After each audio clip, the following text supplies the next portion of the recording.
Guys, so today I'm bringing guys a brand new sports cards video. In today's video, I'm going to be talking to you guys about how you can make money selling sports cards in 2024.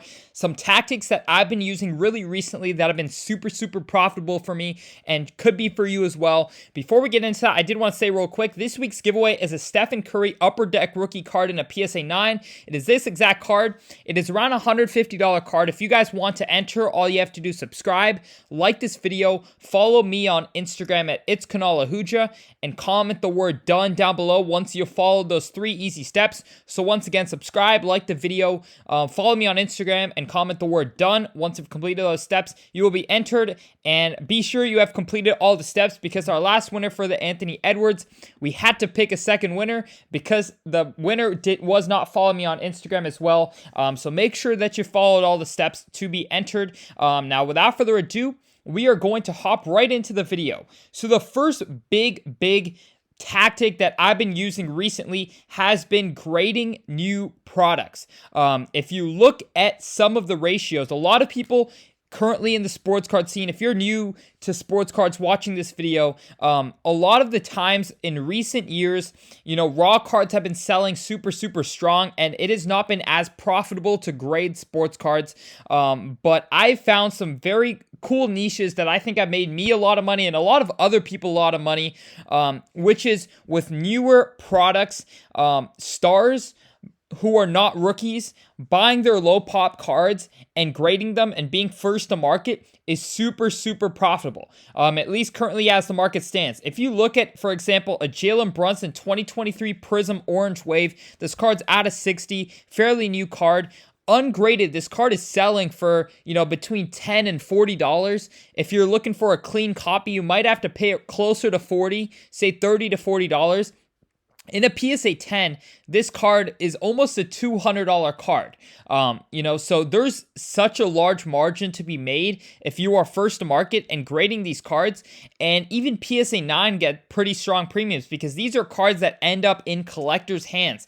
And they will pay a premium if they can find that card graded, especially in a perfect grade. So if you're doing this with a lot of cards, if you look at some of the graded sales of, not only Jalen Brunson, but you can look at like Curry's Prisms from this year or any other, solidified star, you can look and see that their graded cards are selling for a lot more than the raw cards. A pretty significant multiple in a lot of cases. And so if you're chasing after some of these cards, buying them raw, sending them in right away, getting PSA 10s, you can make a lot of money doing this method. Oftentimes, you're going to want to go for very low pop cards, specifically numbered cards. If you look at a lot of these cards that are not numbered, you do not see them selling for that much. But if you're able to find, especially color match, cards that are numbered, you can make a lot of money buying cards like this, and getting them graded. Very rare cards. If you can get them into PSA 10s, you can make a lot of money. And even PSA 9s, you can make money. And if you guys know anything about new products, it's a lot easier to grade a 2023 product than a 2020 or, ages ago product, right? So if you look at some of the true, color numbered cards in PSA 10s, you can see that they sell for pretty decent money and you can get them raw, pretty easily, even off eBay a lot of the times. One of the main methods I would teach you guys if you are, buying off eBay, for example, for a Curry Prism, you're going to want to buy off of sellers who are not also selling graded cards. So if you're buying the ungraded cards, you're going to want to go ahead, check into the seller and their inventory and make sure that they are not selling graded and ungraded cards, because if they're selling both, there's a good chance that they are not grading this card because they know that it will not grade well. So if they do not grade cards and they just rip open packs and sell the cards on their eBay and all their cards are raw, then there's a very good chance that, they just open up packs and sell the cards on eBay. For example, this seller right here, you can look at their cards and see that none of them are graded. So they probably are just opening up packs and selling them fresh out of the pack, and they're probably not grading them all, right? So this person might have just opened up a Prism Sparkle box and is selling the cards. For example, if somebody also has graded cards, then chances are they could have already checked the card and seen that it's not gradable. So that is one big tactic on how to make money. The second tactic, of course, is holding cards.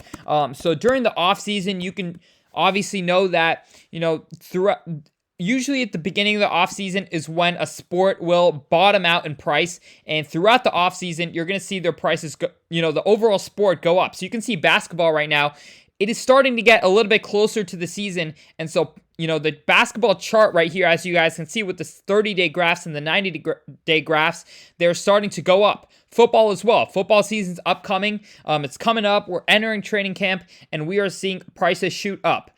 So this is usually what happens every offseason. Prices start low. Throughout the offseason, prices continue to go up. Leading into the year, prices are high, and then throughout the year, depending on how players play, prices are going to go up and down.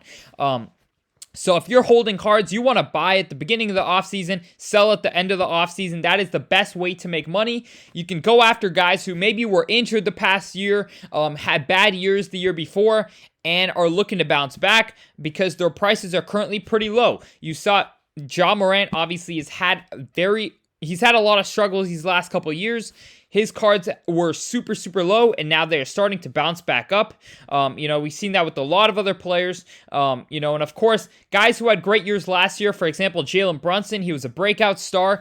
I still think his cards are very, very underpriced compared to, a lot of other stars his age and at his caliber. In the 2018 draft class, I think Brunson's still super, super low compared to them and has a lot of room to grow this offseason. So he is, for example, an investment that I'd be making this offseason, leading into the year. So there's just a lot of different ways you can make money investing in players during the offseason.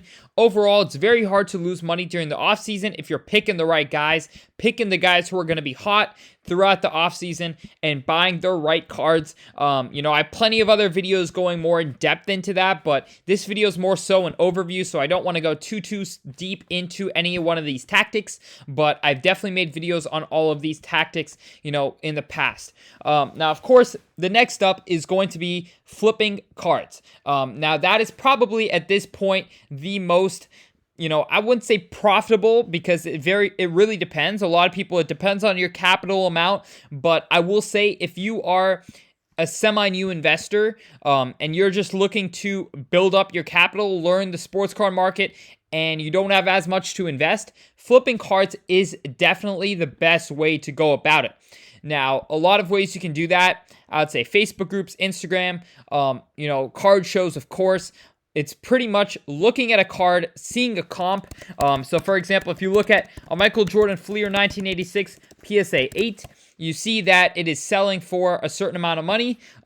So we can search that up real quick. I believe it's around, $6,000 to $7,000 card. So if you look at a PSA 8, obviously you can do this with any card. I'm just using this as an example, but it could be a $60 card. It could be a $30 card. You can see that this card is selling for roughly $6,500 to $7,500 in recent days. It's a card that comps a lot. If you can find one for a certain percentage, usually 80 to 90%, if you're buying these at around that number, you can be making a good amount of money, either, sending it off to alt, getting 115% of, what you get on auction, or you can put it up on eBay. There's a lot of different ways. I would definitely probably not suggest eBay for a card like this, but for other cards, it could be a good outlet. There's many outlets to sell, especially if you can continue to build up a reputation in the industry via Instagram, Facebook. It is very easy to get very strong numbers for a lot of these cards. So if you can find sellers selling for, a percentage and what you can sell for, an X percentage, a lot of people make their percentage in that way to where they're buying all day at 85% and they have a buyer who will pay 90% and they just find as much inventory as they can and make that 5% delta, and that's their profit and that's how they make money in this industry. That is definitely, something that a lot of people do and a very, very profitable tactic. So of course there's also cards where I personally have the most success with is cards that don't have as many comps. So people can't pull out a direct comp. So there, your percentage, you could be making more than 10%, more than 15%. You may have to be a little bit more patient, but you can see cards that don't comp as much and you kind of get it off of previous comps. So for example, you saw that this Michael Jordan card had a very, very low comp in March on Golden Auction. So this card was around a $100,000 card last year. It had a really low comp at $46,000. If you were able to buy it off of that comp, no matter what percentage-wise you got, you felt like that was a very good deal compared to where it was, and the next comp bounced back up. So whoever bought this could have sold it right away on eBay for $60,000 and, made that profit. So there's a lot of different ways that people make money in this industry. I think that is, a very good arbitrage. I would say this tactic of kind of like, seeking out an undervalued card that has a bad comp, it could be more so, a tactic you want to use down the line when you know the market a little bit better. But if I was getting into the game right now, if I was getting into sports cards right now, I would definitely just get my feet wet by buying cards based off comp, selling them for a percentage of comp. It just helps you learn the market, helps you kind of learn what people are paying, learn what to pay for certain cards. There's so many rare cards that, for example, like this Michael Jordan card hadn't sold since 2019. So there's a lot of ways that you can kind of like, if there's a gray area of what a card's worth, if you really know the market and you're like, man, since 2019, a Jordan card like this has gone up X percentage, or in today's market, I think this card would be a $7,000, $8,000, $9,000 card, and you're able to predict it right, and it hasn't comped in a while. That could be a way that a lot of people make a lot of money, just based off the fact that it's a gray area of what it's worth. So if you can convince a seller to sell this card, before this new comp came out, if you could convince the seller to sell this card for $6,000, $7,000 based off it selling for $3,200 back in 2019, someone might sell it to you for that, and you can kind of, if you know today's market, you would know that this card's a $9,000 card even without having that comp. So then you could sell it for around that number, and you can make your money there. So that's definitely a method I'd say that maybe comes more down the line. But that's just kind of a brief overview. I've made a lot of videos more specifically about these topics, like flipping cards, investing long-term, investing in the offseason. I made all those types of videos. So if you want to learn more about any one of those tactics, even grading cards, we made plenty of videos. So if you want to learn more about like those type of specific arbitrages that we do, definitely click into the rest of our videos. But I hope you guys did enjoy this video. If you enjoyed, drop a like, subscribe. We are on our way to 50,000 subscribers. And once again, if you would like to enter into a Steph Curry PSA 9 Upper Deck rookie card giveaway, all you have to do is like this video, subscribe, comment the word done, and follow me on Instagram. Other than that, I hope you all enjoyed, and I'm out. Peace.